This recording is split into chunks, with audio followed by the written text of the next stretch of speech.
Welcome, welcome, welcome. I feel like I should play music. I don't just get hype. I don't know. Good afternoon, everyone. Just wait for everybody to hop in.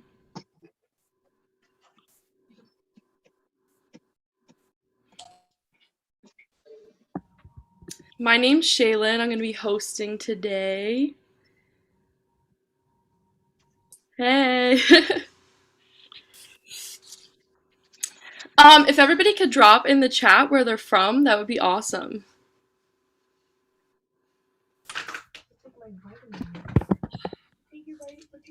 Miami. Yay. Philly. I'm also from Philly.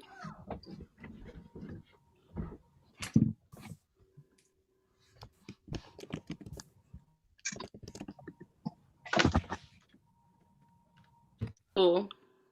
Hi, Professor Donio. um, cool. Well, I'm gonna call on some of you because I see so many new faces here.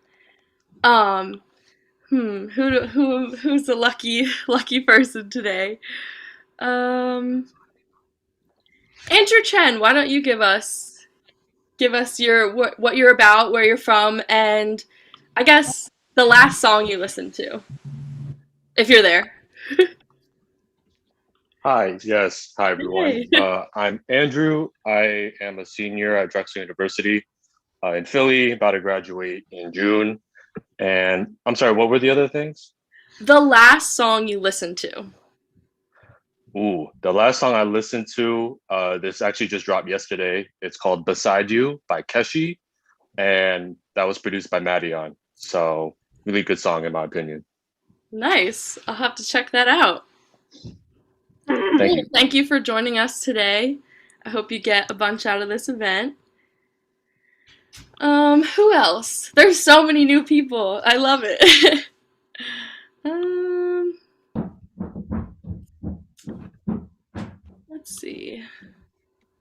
Everybody's hopping around. It's so hard. How about Daniel Young?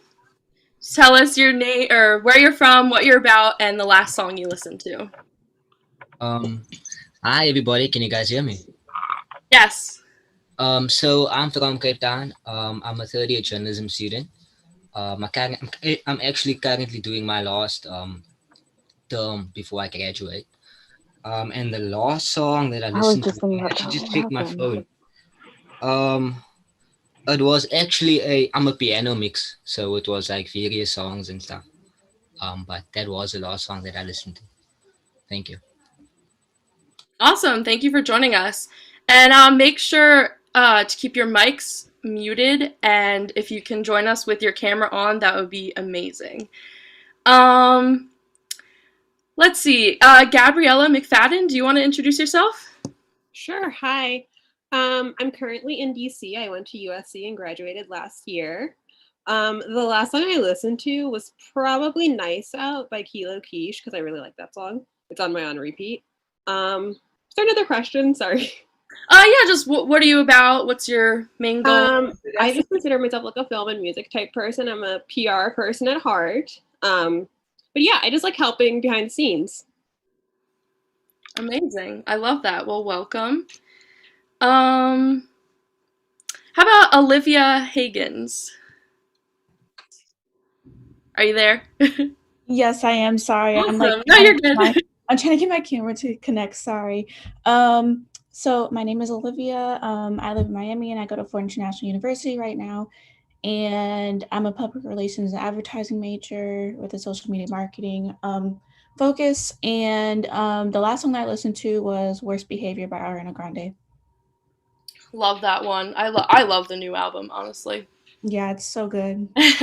Well, thank you for joining us. And yeah, so we're gonna get started. Just to say once again, please make sure all your mics are muted and your cameras are on if you're able. And good afternoon. My name is Shaylin, pronouns she, her, and I'll be your host for the panel portion of today's event, which will then be followed by breakout rooms at 1 p.m. orchestrated by my fellow host, Kit Kat. Please make sure to take advantage of this opportunity to make some personal connections with our guest speakers and get feedback about your career path.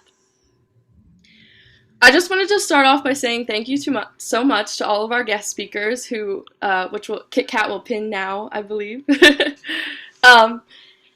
And I truly admire all of your stories. I think we're going to get some really good gems today.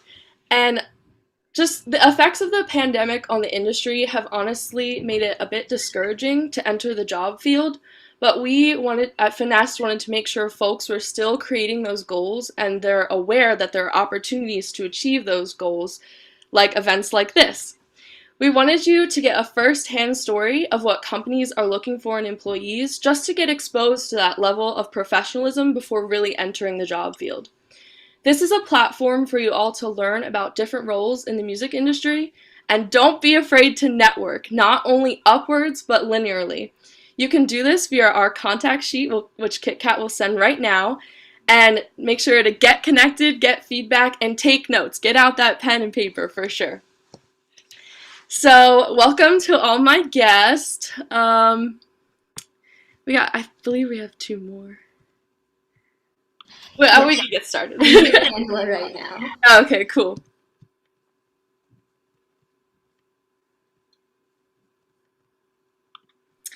Yeah, so awesome. Do we all want to go around and state our name and your title, and then we'll go more in depth with like your whole career path in the next question. Stacy, do you want to start us off? Sure. Good morning for those on the West Coast, and good afternoon to those on the East Coast. My name is Stacy Morales. I think I have like 2 titles. I'm a senior at the University of California, Irvine right now, and I'm also the founder of 1520 Vision Mentoring. Love that. Anybody can jump in. James, Mr. Professor, can I call you Professor in this setting? I don't know. You can call me Professor, James, Jim, whatever you feel comfortable with. Cool. Okay. So I'm James Donio. I am adjunct professor of recording industry and music business at Temple University in Philadelphia, and also at Monmouth University in West Long Branch, New Jersey. And I am the former president of the Music Business Association, where I spent more than 30 years focused on the music business. Amazing. Anybody? Michael? Hey, I'm Michael Rowett. I am an audio engineer, recording and mixing. Worked with a lot of celebrities, and yeah. Cool. Ebony? Hi guys, I'm Ebony Gentry. I am the CEO and founder of Gentry Touring. We produce live shows for artists, for award shows and festivals and tours. And I also act as a tour manager and a production manager as well. Amazing.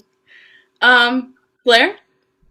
Yeah, hi guys. My name is Blair Brinster. I'm a digital marketing assistant at Universal Music Group, and I'm also a senior at Rutgers University Camden, so graduating in a month, and I'm really happy to be here.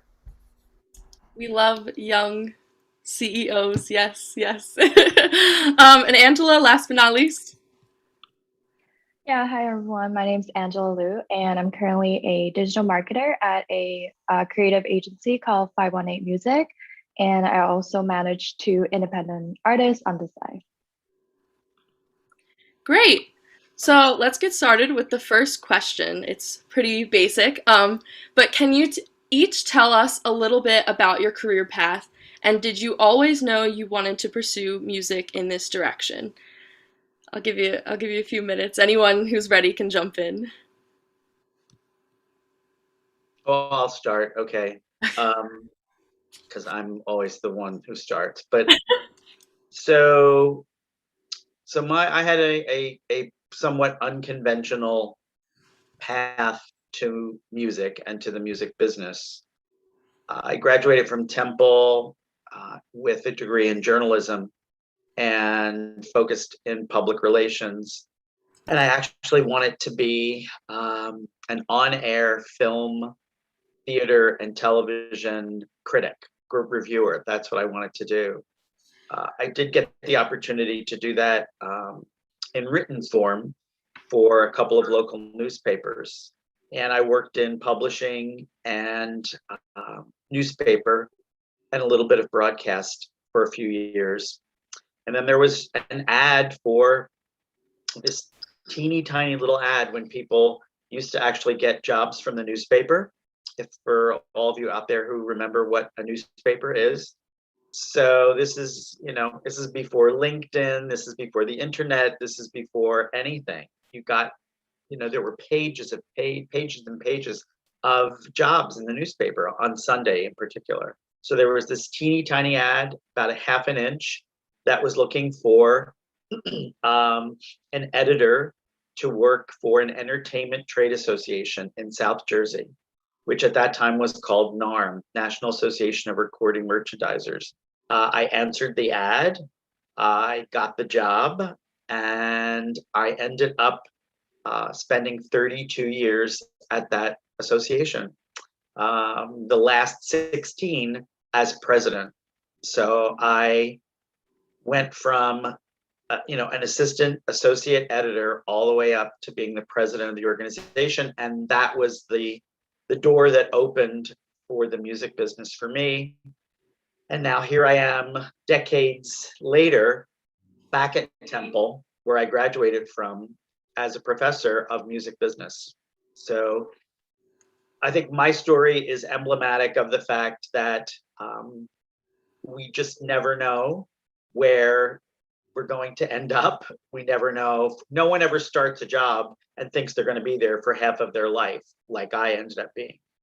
And that's much more unusual today than it was when I was coming up. But I'm thrilled now to be imparting that 30 plus years of relationships, contacts, experience, guidance, and mentoring to all of my students. I've been teaching now for 8 years, and I've helped dozens of students find their way, get internships, and even full-time jobs in the industry. And I'm happy to be part of this today. Yes, thank you so much, and your dedication really shows to us students for sure. Ebony, you looked like you were ready. Sure, I'm ready. So I didn't know that I was going to end up on this side of the industry. So I'm from DC originally. I'm a theater brat. I grew up in performing arts schools. So I started out as a dancer and a singer and an actress, and I did that professionally as a child all the way up pretty much to college. And I went to college and I studied business management because I promised my mom I would go to school and I would get a degree. And so I honored that promise. And when I graduated, I had the opportunity to go to Atlanta and go into the corporate world, or go to LA and figure it out, right? And chase my dreams. And I decided to go to LA. And I chased my dreams for many years, and I was really successful at that.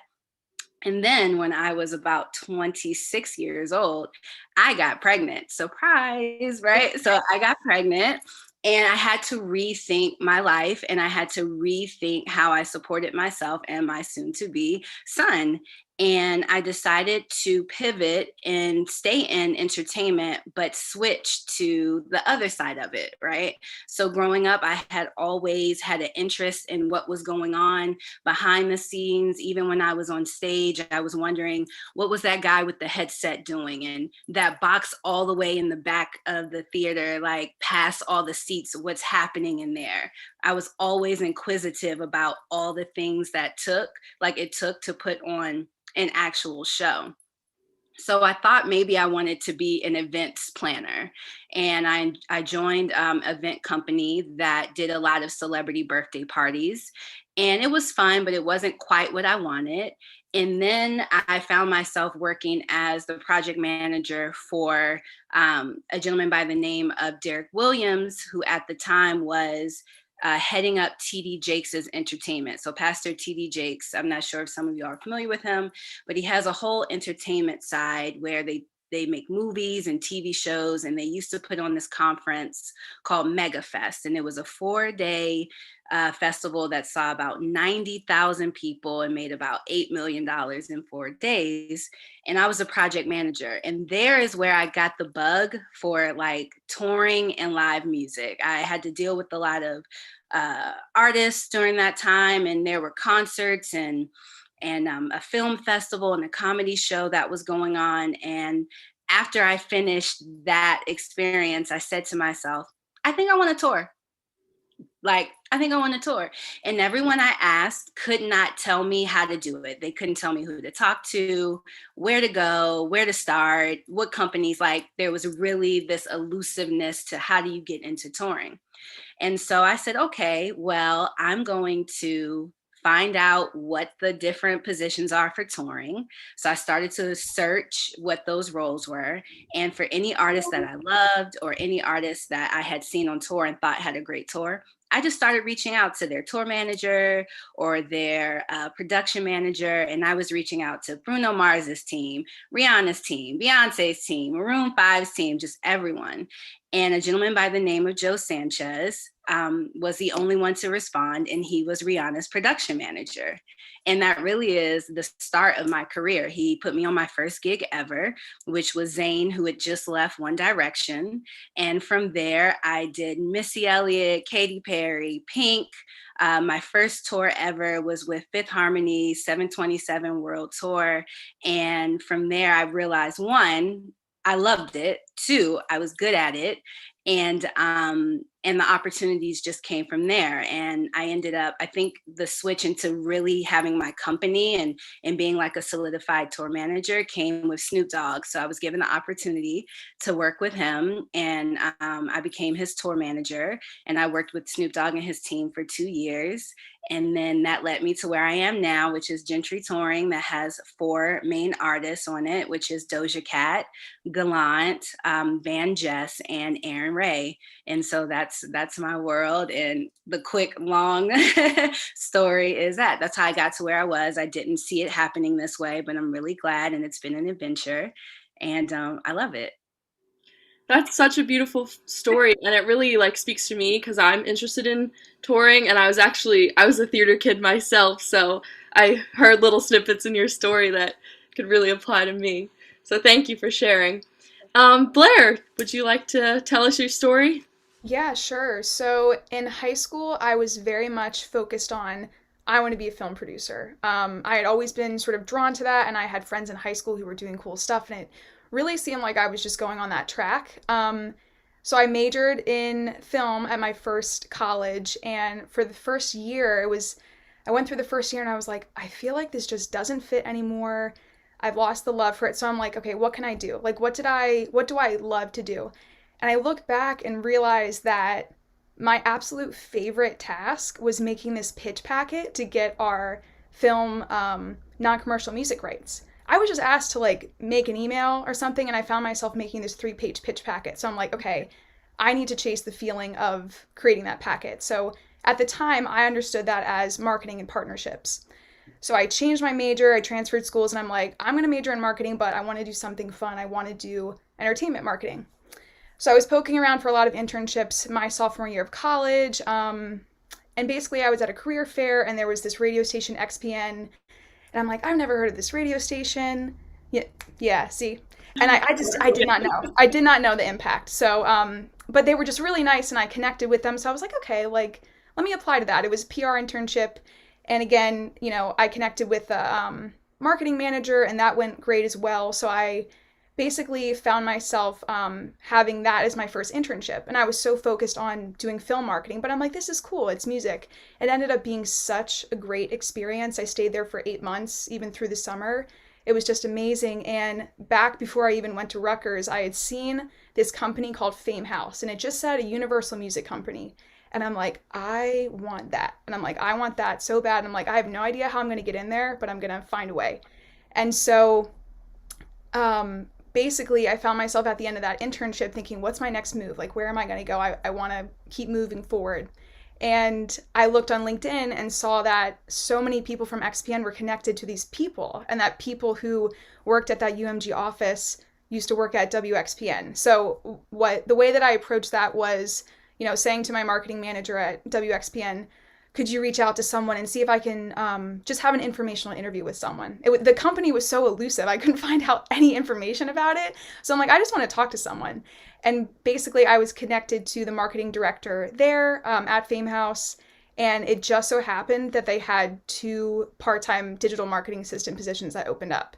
And it was kind of better than I had even imagined. I was trying to get an internship there. And that's basically where I've been for, more than the last 1.5 years, doing everything from social media content to reporting on that content, and basically everything in between for UMG's top artists and brands. And something I wanted to note too, we started as Famehouse, which was kind of a marketing agency that then got acquired by Universal Music Group as a subsidiary. And then more recently, at the end of 2019, we were officially enveloped into the company as the Department of E-commerce and Label Services. So there's been a lot of changes, but I've been really happy to kind of poke around and be creative, and I'm really interested in music curation and supervision. So I've just had a lot of freedom to explore that sort of stuff. So yeah. Definitely. And I've sort of been referring to Philly as like an incubator for industry people like us. So XBN is definitely a big part of the community here, and I love that. Angela, do you want to tell us a little bit about yourself? Yeah, I think I have a similar route as Blair. So I'm originally from Canada, and I studied undergrad at McGill University in international development, which is something that I wasn't really interested in. I just felt like I wanted to explore something more entertaining and fun. So I was very lucky to have an opportunity to intern at a television channel in China. So that kind of opened my eyes within entertainment. And I sort of wanted to go into film and television at first. So I applied to grad school at USC. I studied communication management. I graduated last year. So through the grad school program, I took a lot of different courses on like marketing, Hollywood, advertising, and then I also wanted to try out the music route. So I was also very lucky to get an internship opportunity at a record label called AA Rising. They're actually doing really well right now in marketing. So from that internship, I learned a lot about the in and outs of the music industry, the marketing department, and just everything involved with working with artists and things like that. So from that, I kind of grew more interest in the music industry and something that I want to continue in. And then so I was able to manage an artist last year of July, and this just continue working with him and figuring out things myself, like learning how to pitch for like a press coverage for my artist, a lot of things on the PR side, and then using that experience to land my role at my current company, which is a creative agency. We help American artists and help them build a presence in Asia. And currently we're focusing on China. So we work with artists like Selena Gomez, Billie Eilish, and Charlie Puth. And it has been really good so far. That sounds amazing. And I think a lot of us are learning to be very versatile and kind of know how to do everything. So that's really good. Stacey, last but not least, tell us your story. All right. Am I the last one? Did Michael go yet? No, okay. I was like, I don't know. That's okay. My bad. All right. So I'm still in college. Like I said, I'm a senior at university. So I guess I quote unquote still trying to figure things out. But what I've done so far is my career aspirations is to work in touring, right? I want to be a tour manager. Then I recently figured out that I just want to be where the fans are. So wherever there's fans, regardless if it's concerts, live events, anything with anime, video games, anything that has a fan to it, I want to create events for them. So that's kind of like my main goal at the moment. I figured out I wanted to do touring in the beginning was when I, of course, attended a concert, and it was a K-pop concert, and I saw that there was like people running around, putting on wristbands, figuring out the stuff, and I was like, I want to do that. I want, and I did it. So it's really just I see something and I want it, so I did it. And it was really until someone gave me my first opportunity with me knowing nothing about concerts, nothing about how to work one. And she took a chance on me. It was actually from At Local. They're a concert promoter based in Atlanta, Georgia. And she literally, the day of the concert, this is my first concert, like I said, and halfway through, like right before doors open, she's like, hey, I have to handle some venue stuff. I trust you, go ahead. And I was like, what do you mean? And she said, I trust you, like I know you can do it, so you can go ahead and take over, do whatever you need to do. I need to go handle this. And I said, yeah, sure, what? Yeah, I got it. I was like, okay. Like didn't want to show her that I was kind of like freaking out on the inside, but after that, I'm glad she trusted me because everything came so naturally. I knew exactly how to handle the situations. I knew exactly how to coordinate with the other volunteers that were there. I knew how to, talk with the fans outside because I am a fan, so I was just like vibing with them. I organized the fan engagement lines, like everything just kind of came one after another, and it was so natural. And I really appreciated that. And from there, I knew exactly like I needed to be in this live touring space. I can't work anywhere else. I need to be with the fans. I need to be in entertainment. I need to be here. So like ever since then, I've worked countless K-pop concerts in the greater Los Angeles area. I've promoted them. I've worked the day of show. And since the pandemic hit, I knew I couldn't stop there. I need to connect more with professionals and students alike that wanted to be in the music space. So I did that. And I'm, if anything I can take pride in is like the network and the colleagues I've connected with over the year, and being able to, get my name out there when I started from absolutely nothing, and from that, I made a TikTok just sharing like music industry resources, sharing my journey within the music industry, what I'm studying, and just sharing like everything that I know currently of the music industry. And I got a lot of comments from high school students saying, hey, Stacey, I want to be in the music industry too. What can I do? And I was like, oh my God, there's nothing you can do right now. And I was like, I'm sorry. I'm like trying to find resources, trying to find events that they can take part in. And there really wasn't anything because everything was really college focused, which it makes sense. College students are trying to get into the world of, their career, fine. But these high school students are also, whatever you're trying to major in, they're being forced to figure out what their career is right after high school. So why aren't we also nurturing them? Or why aren't there events in music that are trying to get them into the world of music and try to, teach them what it's all about? So I created 1520 Vision Mentoring, where, kids age 15 to 20, that's like my market, can get a mentor. And these mentors are not like, outstanding professionals. They're like literal college students, like me, like Angela is actually one of our mentors.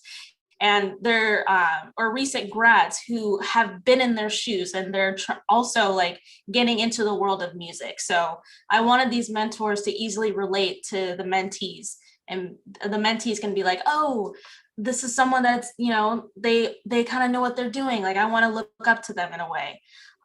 So I saw that there was a gap in the industry, and I sought to close it. So that is what I'm doing. Yeah, I love that. You think quick on your feet, you see problems, you fix them, and you're not gatekeeping information. Like the music industry isn't about that anymore. We're trying to share and uplift people and have people take our place and stuff like that. It's a sharing experience. Definitely. Michael, sorry about that earlier, but we need to hear your story. It's all good. I started engineering around 2010. I moved up to Atlanta, went to SAE. From there, I got an internship to work at Triangle Sound Studios up on the Tricky Stewart and the Dream. I was able to be an intern for about 3 months. Then I got promoted to assistant engineer under the leadership of Rachel Carpenter. She really believed that I had what it takes. So she first put me with this producer out of Amsterdam called Reverse. I was working with him for about a month and a half. And then I started working, I I guess I did so well with that, they decided to link me straight to the Dream. So I started working with the Dream for like a month and a half. And I got my first credit on, he did his video project called Genesis. So that was my first credit that I got. At the time, unbeknownst, I didn't know that that was Future's main studio that he went to. So I used to always see him in the hall, but we never spoke. Because he had an assistant engineer at the time, and I was with Dream. But one day, his assistant engineer couldn't make the session, so Rachel Carpenter asked me if I could cover. So I said, yeah, sure. I mean, artist is an artist.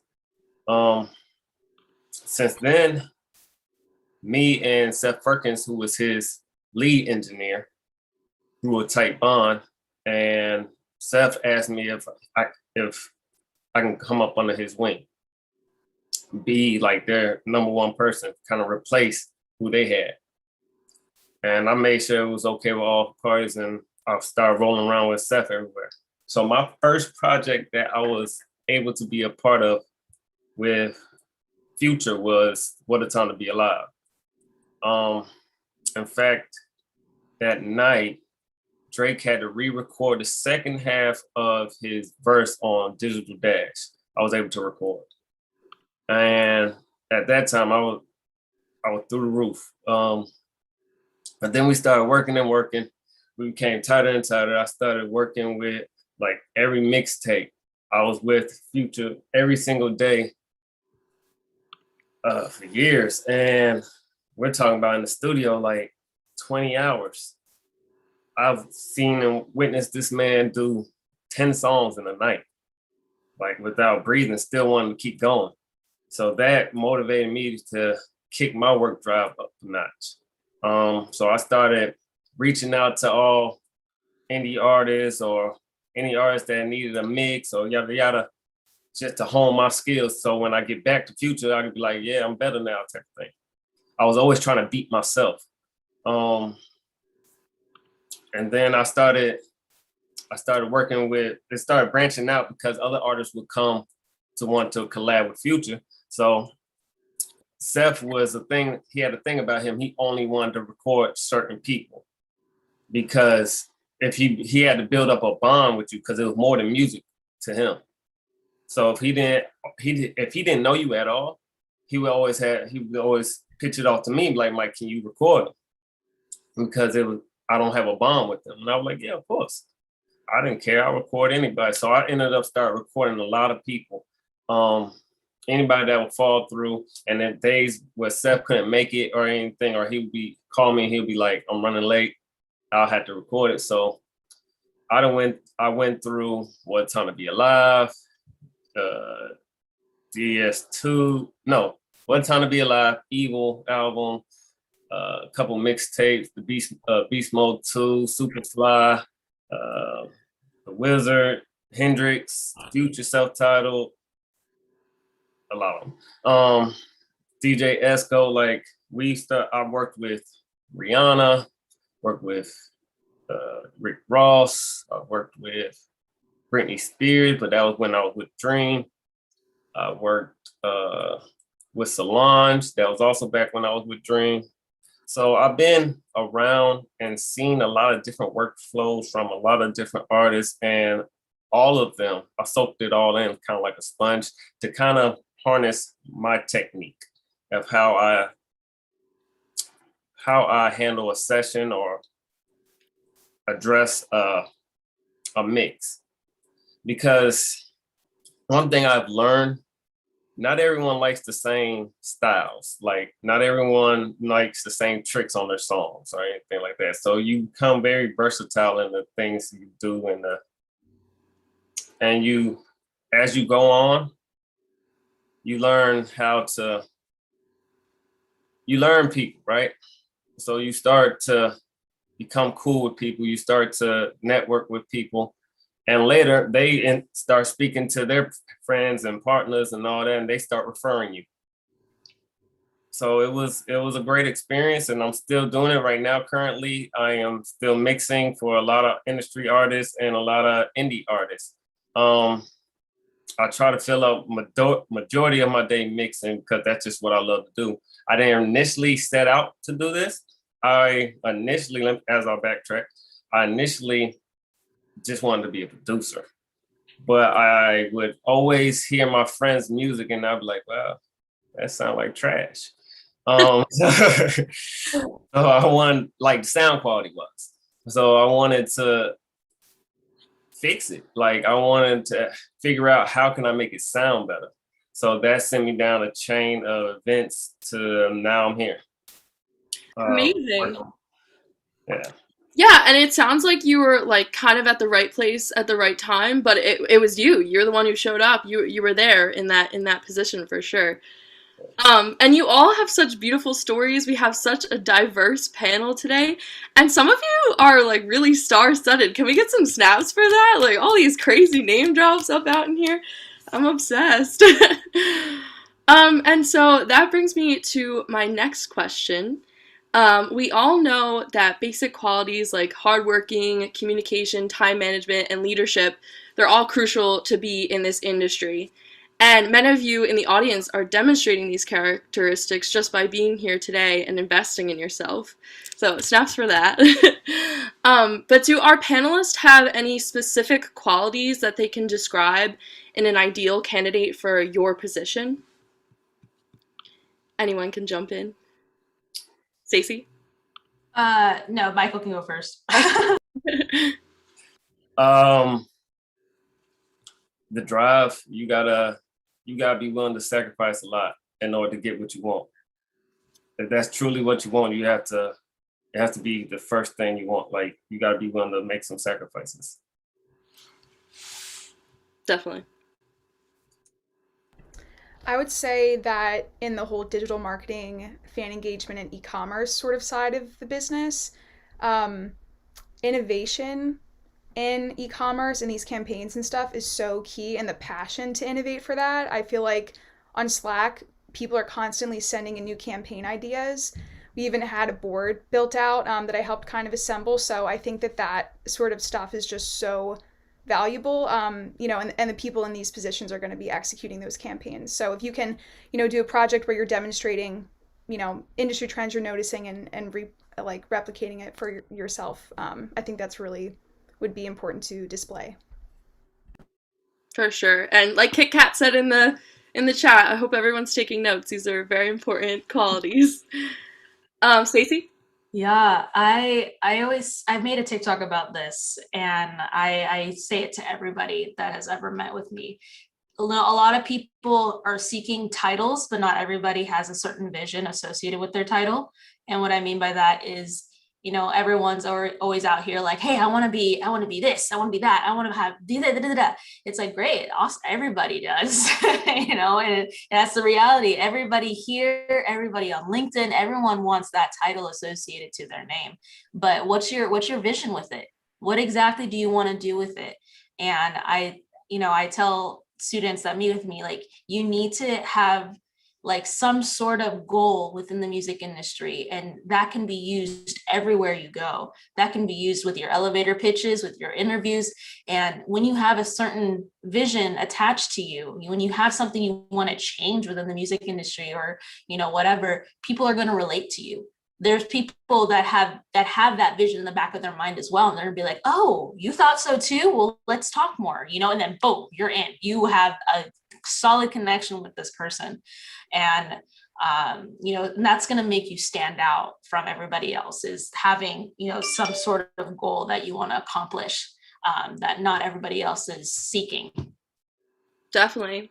A lot of us, I feel like sometimes we could just be all talk, but like, what's really there? What really are your goals? You have to be willing to do whatever it takes. Even, as you start out as an intern at a company, and the tasks that you may be given may not necessarily be the most inspiring tasks to do, but you do them, and you do them with passion, and you do them with commitment, because that's going to get you noticed, and that's going to get you the opportunity to have a path forward to do more compelling, more interesting things as you move forward. You know, no task, let me rephrase that, every task that you may be given, you can find some learning from that, some future opportunity that may present itself or manifest. When we're placed in these situations, you can manifest where you're going to go. You can definitely manifest what's going to happen next for you. So when you get that first opportunity, again, just do whatever it takes to keep moving forward. Yeah, I definitely experienced that at Firefly. I had to pick up trash for 3 days, but I learned a lot. And do you want to say your one quote? I should get it tattooed, honestly, that this industry. Are you talking to me? Yeah, you. The industry. Yeah. One of my my tried and true quotes from my lectures and my teaching is that to get ahead really in life in any way, you have to be willing to put yourself out there. And my quote is, I cannot guarantee you that something will happen if you put yourself out there, but I can guarantee you nothing will happen if you don't put yourself out there. True. Very true. Ebony? That's amazing, Jane. And true. And just to add to what he's saying, I believe that it's super important that you have a willingness to serve and to serve in excellence, right? So I have this saying like excellence always in all ways. So, like James was saying, if you're an intern and they're asking you to go and pick up coffee, be excellent at going to get that coffee and bringing it back and making sure it's just right and it's hot and it's, excellent. Like, because we look at all of that, right? We look at how you handle the small things. Because if you give the care and the consideration, the passion and the excellence to the small things, then that means you'll be able to give that same care, consideration, and excellence to the larger things. So you have to be willing to serve. No great leader can be a great leader without first being like a servant. You have to be able to serve if you want to be able to lead. And I think sometimes that gets lost. Definitely. We should get snaps for that. we got to be humble sometimes, for sure. Angela, do you have anything to add?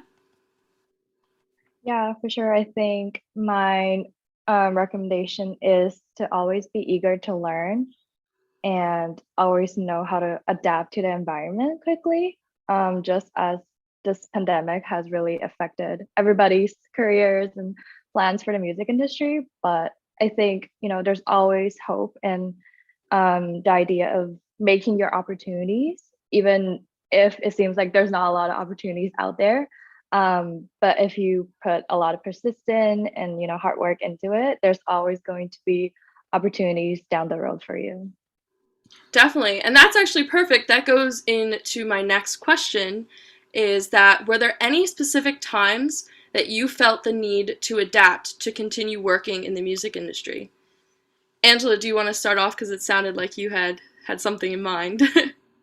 Yeah, of course. Last year, I really struggled with looking for a job after I graduated from grad school because everything was so up in the air and it was just so crazy. But while looking for a position, I sort of took on an artist to manage, hoping to get a lot of experience out of that. And I can use that experience to look for my next position.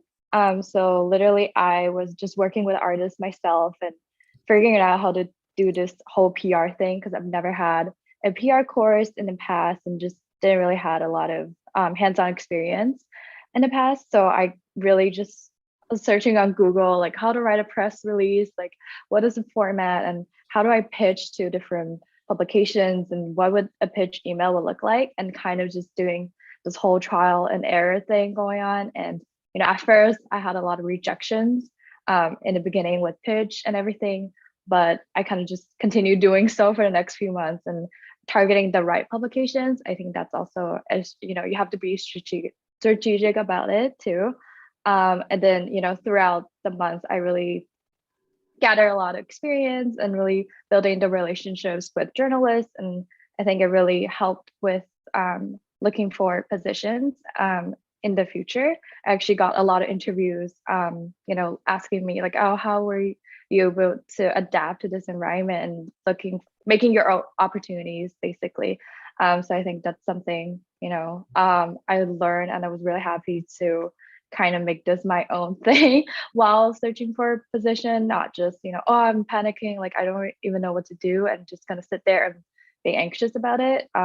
It's, something I want to tell everybody on this panel, just, look for some interesting opportunity, even though you may not be getting paid at the moment, but it'll come through at the end.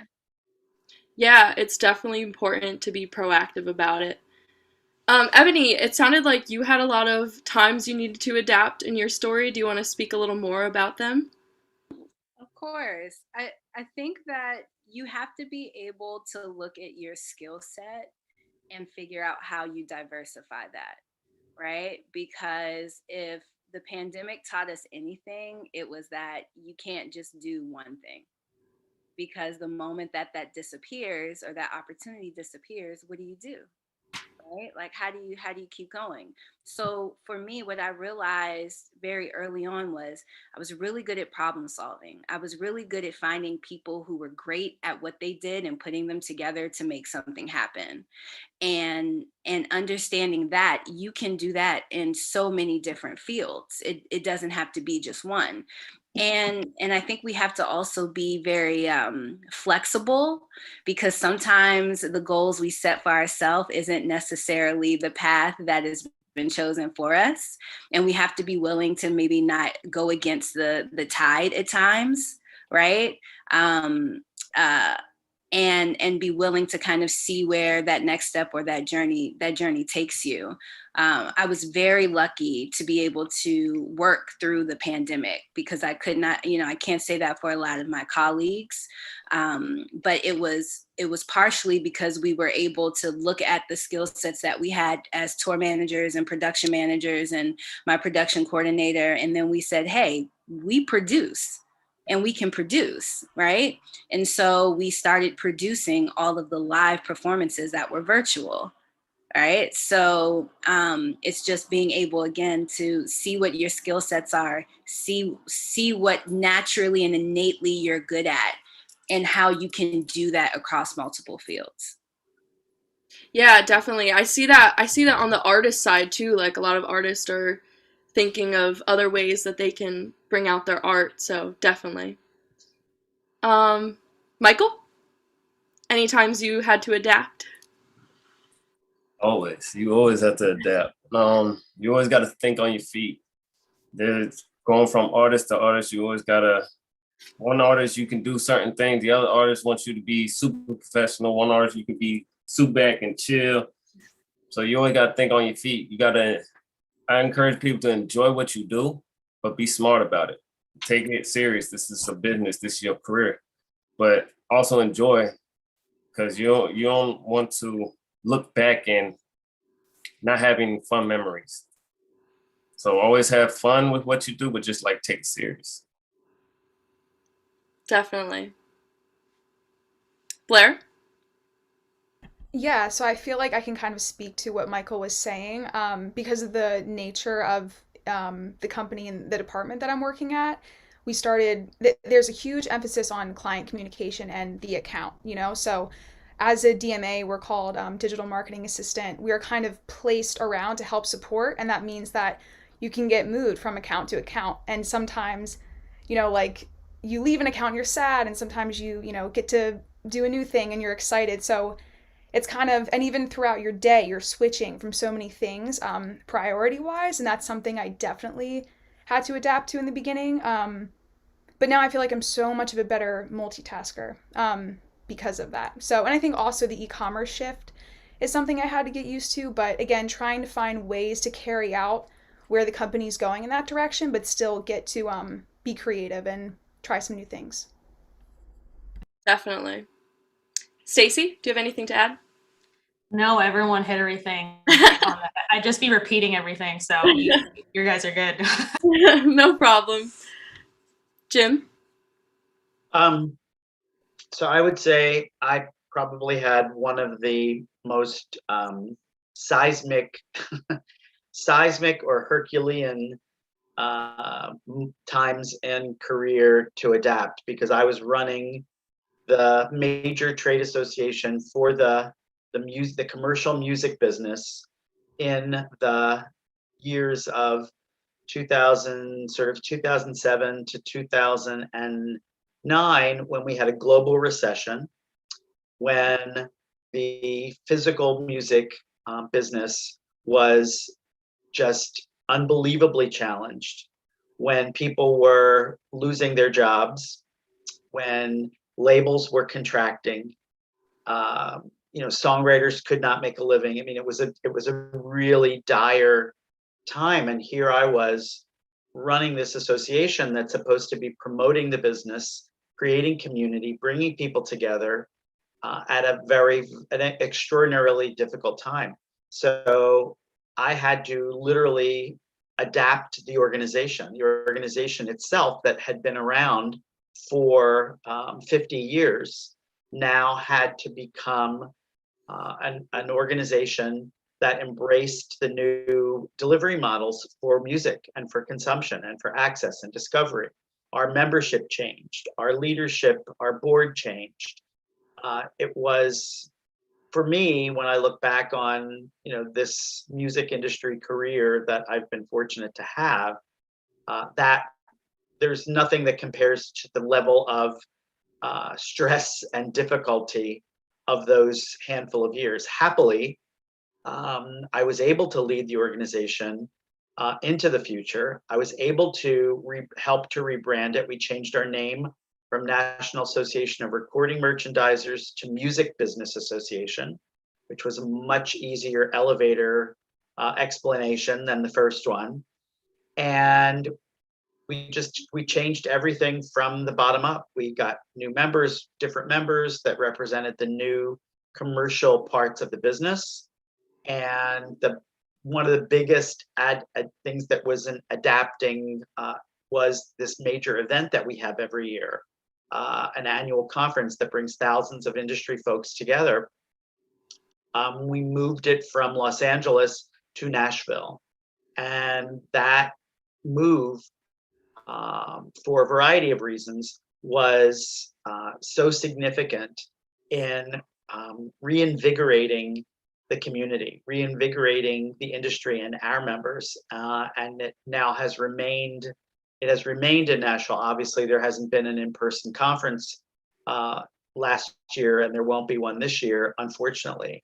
But that adapting to what those changes were, changing our name, changing the location of the conference, changing the board, changing the membership, it was an exceptionally challenging time, but I'm proud of the fact that I was able to lead the organization to a better place, as opposed to just like throwing our hands up and saying, well, there's nothing we can do. The industry has changed and we can't do anything. You can't do that. Yeah.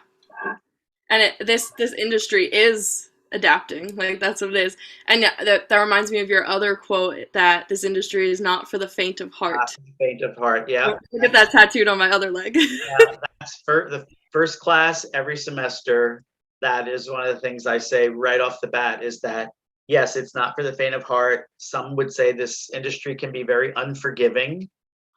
You have to really believe that you cannot do anything else but have music be part of your life, whether it's as a creator, songwriter, in publishing, performing, but then there are all these other aspects of the business as well.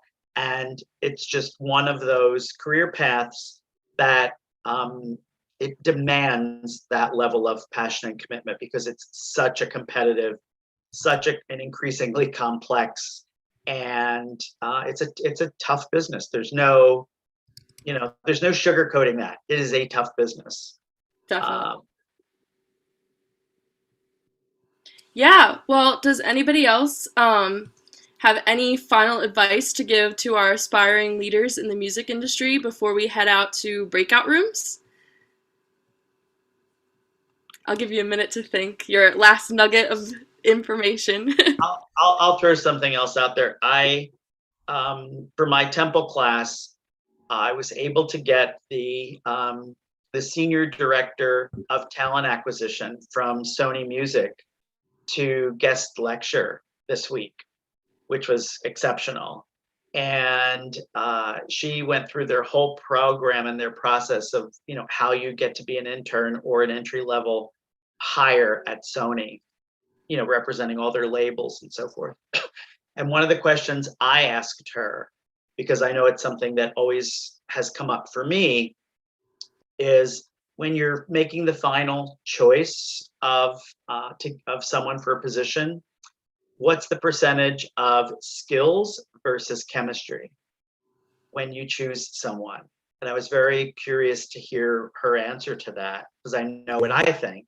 And she said 60-40, 60 chemistry, 40 skills. Because when you get to that point, obviously you wouldn't be in the final however many people when they get thousands. Literally, she said for an internship for Sony, they generally get 3,000 applications. And now with it being virtual, she's the one that's got to go through all these videos and narrow it down. But when it gets to the end of the process and you're having to choose between, a small handful of people, that was her answer, 60-40 chemistry to skills. And I know I have always relied on that myself, is that if someone has, the exemplary skills, but you don't feel they're going to be, they're not going to be part of really work well with the team of people or the small group that they're going to have to be part of, that the chemistry is just so important. So it's a tough thing for people to understand. You get to the finals of an internship or a job, and then you don't understand why you didn't get it because you had all the skills. Mm-hmm. There are intangibles that we can't necessarily, give an answer for. And you can't teach those sometimes. No. Yeah. No. Michael, it sounds like you agree. Absolutely. You can't fake a vibe. If I can teach you what you don't, well, I just don't rock with you. I just don't rock with you. Definitely. I would like to speak on just how you can, because I know when James said 3,000 applicants applied to Sony, I just like, you know what, I give up. Like as a senior, I was like, all right, yeah, that's why I never applied. But I mean, first of all, let me say, if you do get an internship at a big name, at a big label, like congratulations, you did awesome, you deserve it.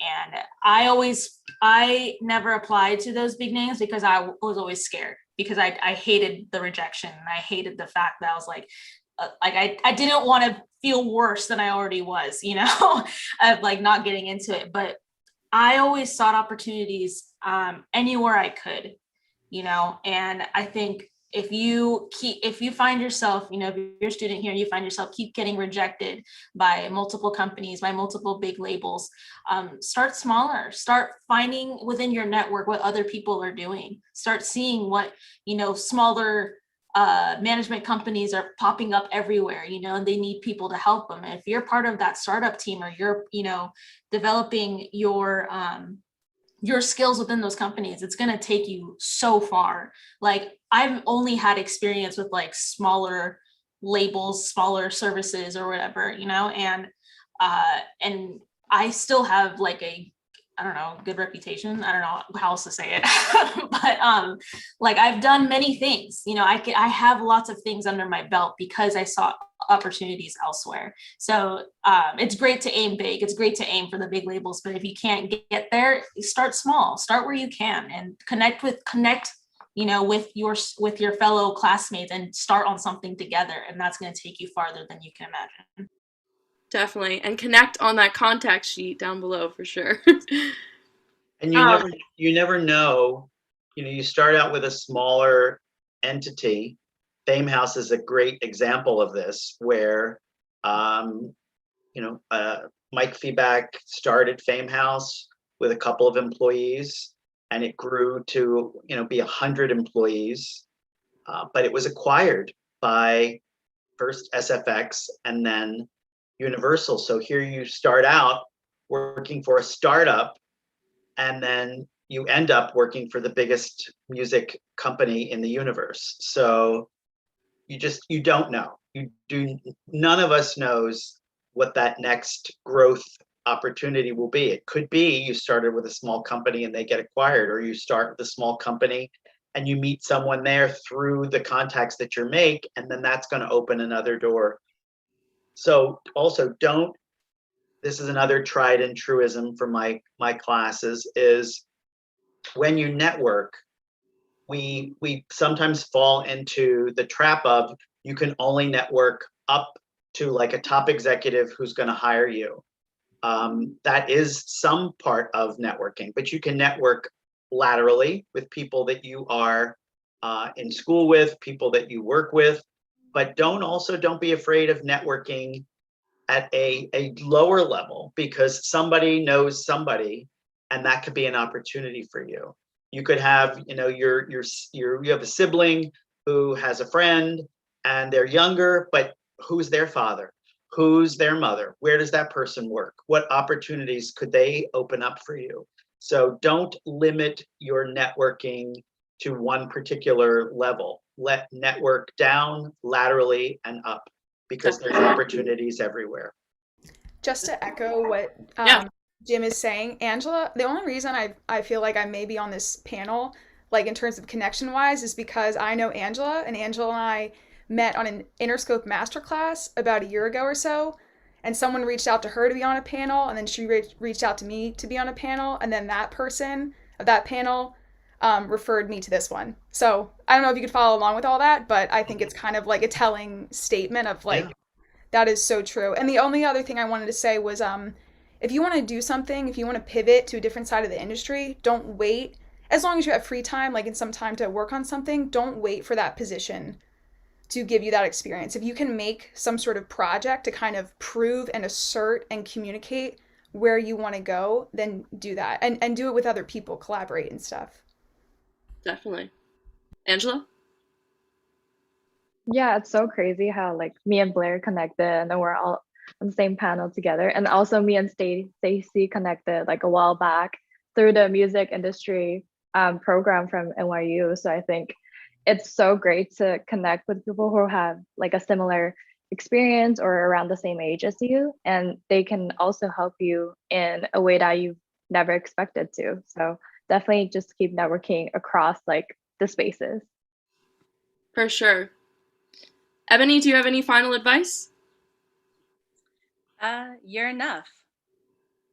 Whatever it is you want to do, whatever it is you want to be, you are enough to go out there and make it happen for yourself. And don't let anybody ever make you feel anything other than that. I love that. I feel empowered now. Well, thank you guys so much for answering all my questions. I definitely learned something. And can I get some snaps from the audience if you did as well? I hope you guys wrote stuff down. And if anybody has any further questions, I recommend to save that for the breakout rooms, which I will now be handing over to Kit Kat to help you guys out with. Awesome. Thank you all so much. Thank you, Shaylin. How are we all feeling after that awesome panel? Can we get a little whoop whoop for our awesome panelists? Let's go. Okay, cool. Well, up next, you'll have the opportunity for more personal interaction with the panelist of your choice. In a moment, I will open up the breakout rooms, and at the bottom of your screen, next to the reaction button, there should be an option for you to choose the breakout room with the panelist you would like to chat more with. For those who don't have that option, all good things, stay in the lobby and I'll help you out. Like Shaylin was saying, use this time to learn more about each of the panelists' roles. Ask those questions that you've had in your head during the panel, and bring your resume, as there will be some time for our panelists to screen share and provide feedback to some of your resumes. If you would like your resume reviewed, send it to our panelists through the chat box when they ask. Do we feel good about this? Can we get a thumbs up? Okay, awesome, love it. And then we'll reconvene as a group around 1:25 p.m. So here we go. Breakout rooms should be open now. And we got a question in the chat. You can definitely jump around. You have that opportunity to do that yourself. Yes. Can you all see the breakout room? Oh no. Okay, we'll do this again. Take two.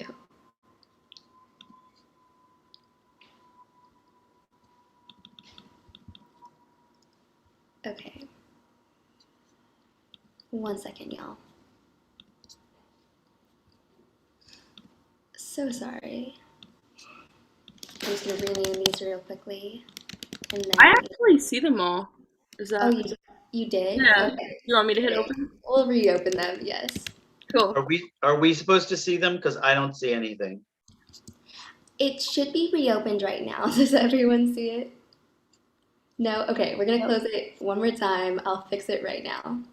Thank you. Jalen and Kit Kat, you both might need to do it manually. I think it's just you both since you're co-hosts. Got it. Okay, great. Give me 1 second to rename these. You guys are doing great. Thank you so much for moderating this. Yeah, no problem. Thank you guys for joining us. And it's so great to like meet all of you after all this time. It's like all these names thrown around and like finally getting to see your faces. Awesome. Breakout rooms. Thank y'all. Go ahead and jump in where you can. Have at it. Ebony, I can put you into your breakout room if needed. Jen, I'll put you into yours as well.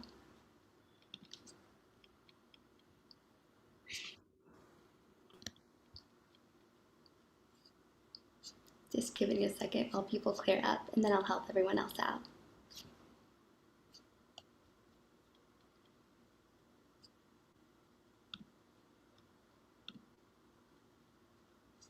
Okay, perfect. Michael, gonna send you to yours right now.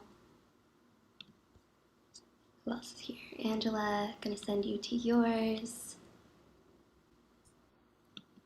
Blair, gonna send you to yours.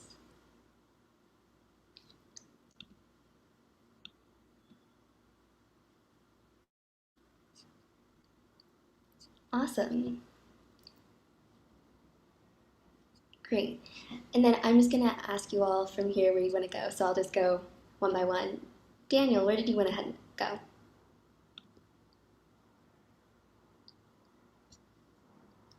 What about Lana? You're on mute, by the way. Yeah, sorry, I was looking for the button. Can I go in James's room? Yeah, for sure. Give me 1 second. There you go.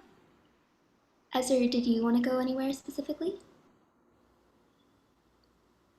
Hey, sorry, I'm just driving right now, so I can't really join. But yeah, you're good. Okay, no stress. Gabriella? I'm gonna go to Ebony's room. Yeah. Thank you. Of course. And then Adriana? Hi, can you hear me? Yes. Can I go to Ebony's room? Of course. There you go.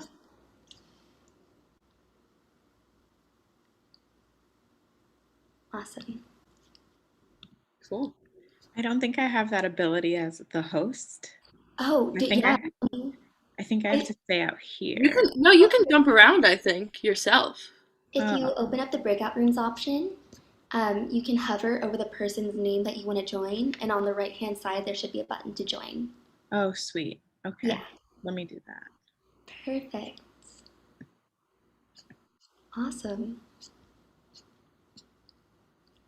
Shaylin, did you want to go anywhere? Yeah, I think I'm gonna jump around, maybe see what people are saying. Maybe go. I wanted to go in Ebony's, but she's got 18 people already, so I don't want to. I'm gonna give some love to maybe Blair. I'll go in Blair's. Okay, then I'll go to Angela. All right, see you later. And as you didn't want to be anywhere, Ezra, you just. Sorry. Yeah. If you guys, you can just toss me in any room, really. Okay, cool. Yeah, that'd be cool. Thank you. Of course. How about Blair? Let's go with Blair. She needs. Yeah, let's go with that. That's cool. Let's all go with Blair. Let me move you 1 sec. Blair, there we go. Awesome. And then I'll move you to Blair as well, Shaylin. Oh, I can do it. Oh, got it. I'll be jumping around. Thank you. Cool. Thank you. And wait, are you gonna send out a message like 5 minutes? Can you do that? Yeah. Like 5 minutes, everybody. Okay, cool. Yeah. See you later. Bye. Hey, Ezra. Let me try moving you I just again. got kicked out. Oh no. Let me try moving you again. It says that you should be in Blair's. That's so weird. Ezra. There we go. Okay.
I guess we're the first few ones back. I guess so.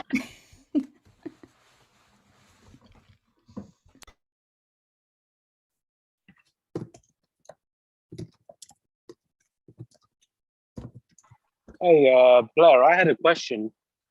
Yeah, go ahead. At the start, when you were introducing yourself, you mentioned something called a pitch packet. What is that? Yeah, I didn't know at the time either. I basically had, and I still even have to look this sort of stuff up, right? But I wanted to send something to the artist that looked professional and explained the story, and wanted them to align with us. So essentially, I had put, a picture. I made, the pitch packet really nice. Talked about the director, talked about the reception that we would get, how many YouTube views or what festivals we plan to send to. And then on the last slide, I said like a good fit for Coco Rosie, which was the artist, and basically said that, you guys are a female duo, like killing it in the music industry, doing, things on your own indie wise. And we're a female driven independent film. We're high school students, college, so just trying to find a way to explain the project and sort of persuade them to let us use the song, which they did. So, but Cool. So it's more for the for like a publishing type thing, like sync and that.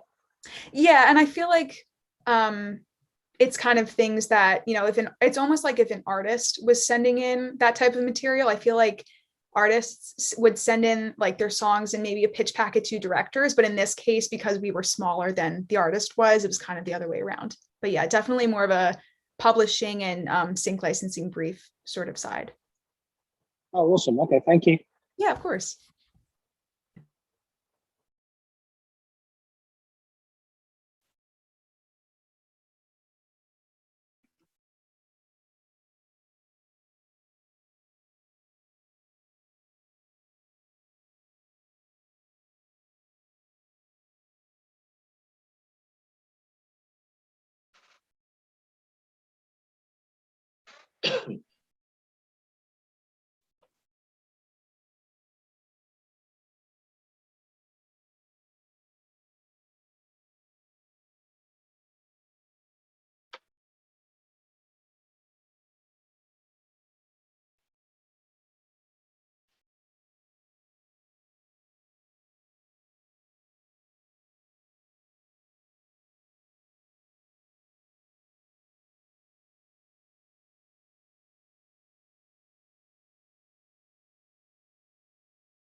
Hello, everyone. I think we're just waiting for a couple more breakout rooms to come back. So give it a second. But in the meantime, how did we feel about our breakout rooms? Jenna Hariluk, is that how you pronounce your last name? Oh, yeah, Harlock. That was Harlock. It's okay. Sorry about that. Thank you. How did you feel about really important? Hope yeah. that wasn't too abrupt. Awesome. Okay, well, it looks like we're all back. How did we feel? Thumbs up, give me some celebration, some love, whatever you think. Awesome. I'm gonna ask around. Eric Zeigler, what do you think about your breakout room? How was it? Oh, it was awesome. I actually was kind of bouncing around to a few different ones just so I can hear different people speak. My only thing about that was that I wish there was more time that I could listen to more people more. For sure. Well, that's why we're just gonna stay connected with the contact sheet. This is the time to really stay with everyone and just keep building that network. Again, work horizontally, not just upwards or anything. What about you, Lulu? What did you think?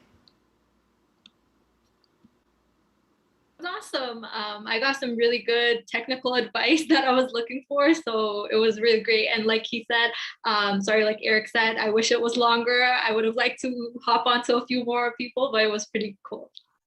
Of course, completely understand. Well, thank you all so much. It's time for us to wrap up today's event. Let's give again a round of applause to our amazing panelists. Woo! Awesome. And thank you all for being here. It's been so amazing to just see how everyone's been, I guess, learning and growing together. So one last time, here's the contact sheet in the chat for you to network and connect with the rest of this community. If you liked this event and are interested in the Finessed Media community, join Finessed VIPs through this link right here. And finally, next week, Finessed Media will be hosting an A&R panel hosted by our very own Tyler Hobson and Madison King. So make sure to tune in next Saturday at the same time for this awesome event. Thank you, everyone. We'll see you all next week. Bye. Thank you so much, everybody.